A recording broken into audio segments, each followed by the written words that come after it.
انعام کیا رکھے ہیں؟ وہ 5 ہی انعام رکھے ہیں جو میں آپ کو پیش کرنا چاہتا ہوں۔ سب سے پہلا انعام الخیریہ، کوئی مانے یا نہ مانے، نہ ماننے والے تو اللہ کو بھی نہیں مانتے، کافر، نہ ماننے والوں نے تو سید المرسلین کو بھی نہیں مانا کافروں نے، لیکن فیصلہ یہ ہے جو صحیح بخاری کے اندر روایت ہے، روئے زمین پہ بسنے والے اس وقت بھی 7.5 ارب لوگ ہیں، 6 ارب کافر ہیں، 1.5 ارب مسلمان ہیں۔ زمین پہ بسنے والوں میں سب سے عزت والا، سب سے بہترین انسان وہ ہے خیرکم من تعلم القرآن وعلمہ، جو قرآن سیکھتا ہے اور قرآن کو سکھاتا ہے۔ آج کسی چودھری کے ساتھ کسی کی بات ہو جائے تو کہتا ہے میرے جیسا ہے ہی کوئی نہیں، کیونکہ میرے لنکس ہے۔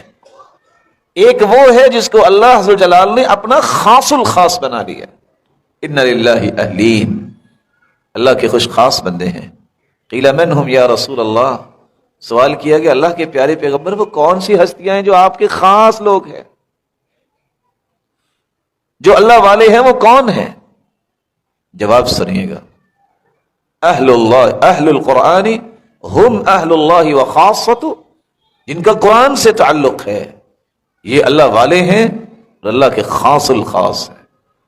دعائیں کرنے والوں کو اتنا نہیں ملتا جتنا قرآن پڑھنے والوں کو اللہ بغیر دعا کے عطا کر دیتے۔ ایک تیسرا انعام بھی ہے الشفاعہ، یہ آپ کی سفارش کرے گا، صرف دنیا کا بہترین انسان نہیں، اللہ کا خاص الخاص بندہ ہی نہیں انسان بنتا، دنیا کے اندر بھی، قبر میں بھی، حشر میں بھی عزت دلانے کا سبب بنے گا۔ اب 30 آیتیں ہیں سورۃ الملک کی، میں تو حیران ہوں، اتنی بڑی نعمت، وہ اتنی بڑی نعمت۔ حدیث میں آتا ہے، قرآن مجید کی ایک سورت ہے جس کی 30 آیتیں، شفاعت لرجل، جو رات کو سورۃ الملک پڑھ کے سوتا ہے یہ سورت اس کی سفارش کرے گی۔ خاصمت عن صاحبها، وہ صرف سفارش نہیں کرے گی، جھگڑا کرے گی، ضد کرے گی، کس بات پہ؟ اللہ اس کو بخش دے۔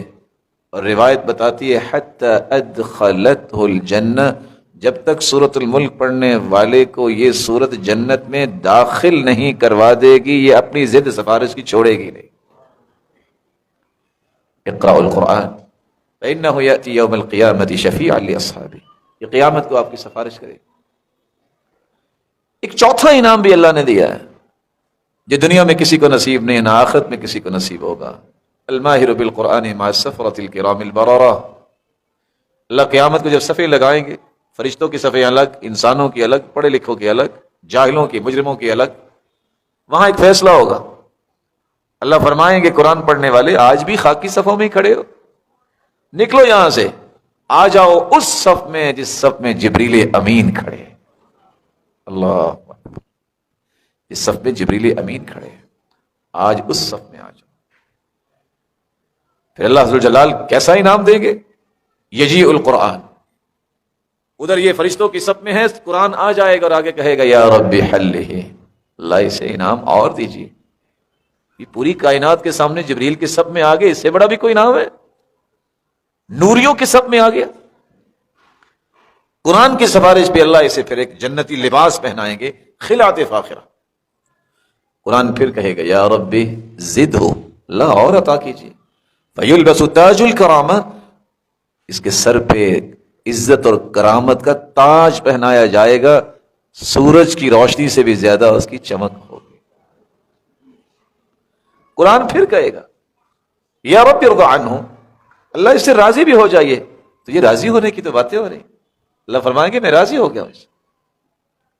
ساتھ ہی اعلان ہوگا اللہ کی رضا جو ہے وہ کس انداز سے پیش کی جائے گی۔